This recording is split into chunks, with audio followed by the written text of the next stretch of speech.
And I assumed this was because I wasn't male enough, but it was really because I wasn't a male at all. Wow. All things theology, we chop it up properly, without an apology. Gotta give doxology to God, hollow because this is how we do it at All Things Theology.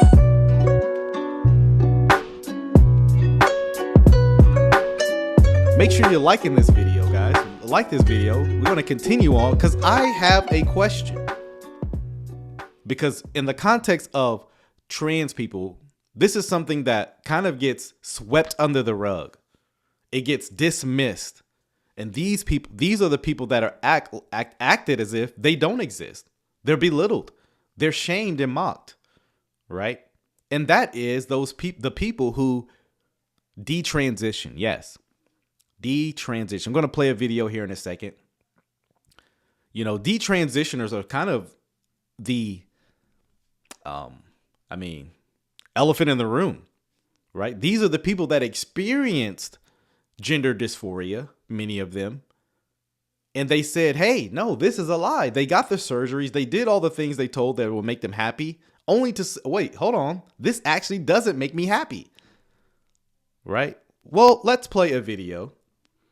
Let's play a video of a female pretty much stating her experience with all this and why she detransitioned. Hello, as some of you might know, my name is Ash and I am a detransitioner. So a lot of this, let me just say this, you know, you take the medicine, you get on the trans, right, the testosterone, and it affects you biologically, you know. So a lot of these females will now have deeper voice. And guys, let me just say this. Once you start down the road of transitioning, there's no going back. Not to what was. You can only halt it to some extent, but there's no reverse. So guess what? If your voice gets deepened, this is the lifelong lasting effect. But it gets worse. But let's continue. I recently made a little video on this topic, not really explaining much of it, and got quite a bit of backlash in my comment section, so I just want to come on and share my story. And some of you guys, you're gonna hate me for this, but I need to speak the truth. And I don't care what you say in my comments, I'm not gonna turn my comments off. Shout out to you. Shout out to you for that, because this is what we need. A lot of bold people who are saying, no, we can't. We are not going to be silenced. You know, we're not going to be silenced. You know, and shout out to her for not willing to be silenced and speaking out against this. But let's continue. Growing up, I didn't really show any signs of gender dysphoria. I was perfectly happy with my body and being a girl, and of course I was uncomfortable with, like, puberty and stuff, but that was for other reasons. Every girl is uncomfortable with their changing body. Now, let me just say this. So notice what she's saying. Hey, I was fine being a female. Of course, everybody, I think this is true, male or female, during puberty. No one likes their body at 11, right? You're awkward. You're walking like Bambi still. I mean, you look awkward, especially if you're like a tall female. If you're like 5'6" and in the fourth grade as a female, you're towering over everybody, right? And so this is a tough period for everybody. But it doesn't mean you're trans, right? I mean, there's numerous people that experience that kind of feeling. But let's continue. And when I was 13, I started to struggle a lot with depression, anxiety, that sort of stuff. I spent a lot of time on the internet, specifically TikTok, way more than I should have, rather than going out in the real world, especially with COVID and everything else that was going on. But notice what contributed to her issues. One, TikTok, which is a dumpster fire for a lot of trans ideology. And two, right, just being isolated due to COVID. And now starting to struggle with certain things, right? But notice, was doing fine, right? Wasn't struggling with her identity until other people brought it to her on the internet. You know what? Cancel the internet. I'd be okay with that. Now, at the time, there were a million videos of all these trans people coming out. And because I was so unhappy with myself and who I was, I thought that that might be what was wrong with me. And I convinced myself that that's what was wrong with me and that's what would fix me. So she started to struggle with her body, right? And then she's seeing all these videos on TikTok of people saying, hey, here's the fix, right? And so she concludes, well, if it worked for them, then it must work for me, right? This is the solution to my problem. And guys, let me just tell you guys, as many videos that exist of people that saying this is the fix, in 5 years, we will have literally millions more people like this saying, no, this actually didn't fix my problem. As a matter of fact, there are many like this. And guess what? Many of those videos get deleted. They get blocked. You guys remember the video of the girl that I did the girl that I showed a video of a while back, where she was saying similar things? Yeah, this is what it is. And I went really, really, really far to pass as a male, to the point where nobody that I knew that I was born a female. Here's a little picture of me from that time. Had the facial hair and everything. When I first transitioned, I really didn't have any issues with my body, but as I went on, I realized that I needed to fit into this box if I wanted to be a male. And because of how my body did not fit into that box, I became increasingly more uncomfortable with it. But it wasn't gender dysphoria. It was me trying to fit myself into a box that I simply didn't fit into. In a way, I sort of... Yeah, that's right. There have been many who spoke on this issue.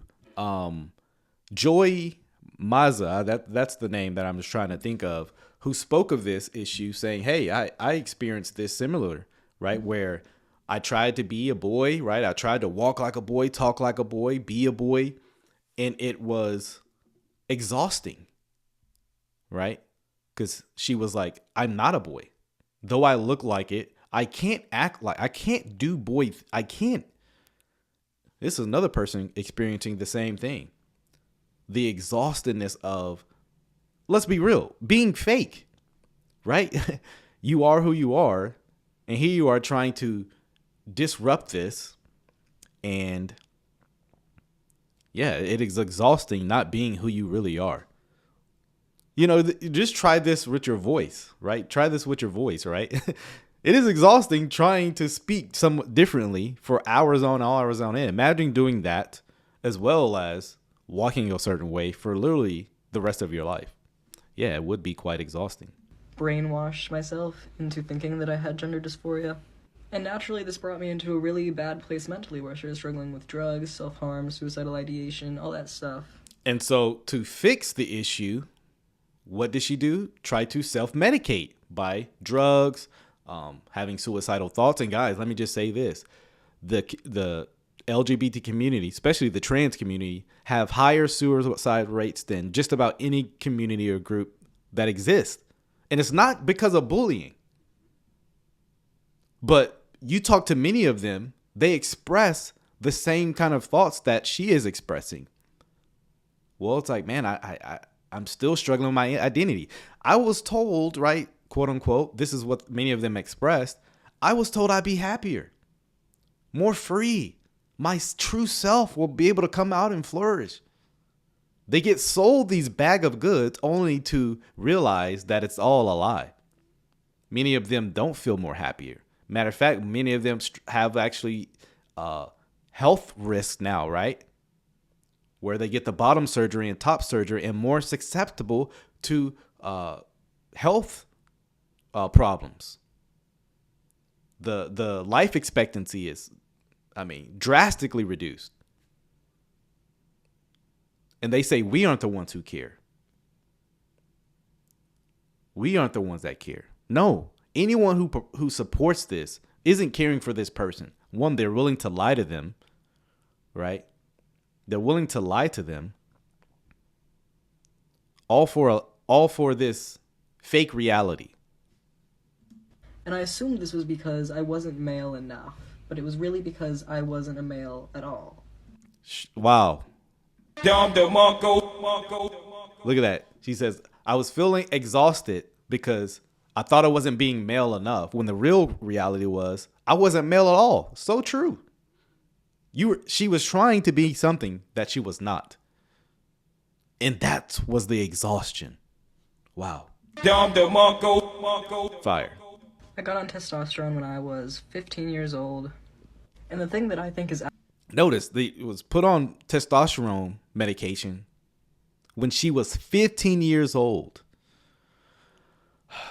Guys, if testosterone is bad for bodybuilders, how much more worse will it be for 15-year-old girls? And guys, there are people who are taking this drug as very early. Very early. And guys, these doctors don't care for them. These doctors don't. They would tell of the medical risk. They don't. And you want proof of that? She's going to share why. She's going to share that. Absolutely wild is that I went to one appointment before I was given my prescription. One. Notice. Went to one appointment. And what was she told? You might be thinking, oh, well, they probably asked you a ton of questions. Nope. They barely asked me anything. I basically walked in there and was like, I'm trans. And they were like, okay. They didn't question me. They didn't. So all you have to do to get on testosterone is say I'm trans. They don't ask you further questioning. And guys, multiple people have done this, even as social experiments. They've called some kind of medical facility who give all these testosterone medication and say, hey, I'm trans. And they're like, okay, have like a 5-minute appointment or not even that. And they're ready to diagnose them and give them medication. It's not hard. It's see, all you have to express is this feeling. I feel like a female. Oh, here you go. And guess what? There are a lot of people who are coming out and saying, well, I was sold a lie. I wasn't warned of the health risks by these doctors. And some doctors are even being sued now. I mean, take that what you want, but they aren't giving these people the truth. Sit down with me and question and talk, like, is this really what's right for you? They were just like, okay, this is the next step in your transition. We'll give it to you. I was on testosterone for about 6 months, and luckily it didn't affect me super bad. I can still talk in a higher range and pass as female.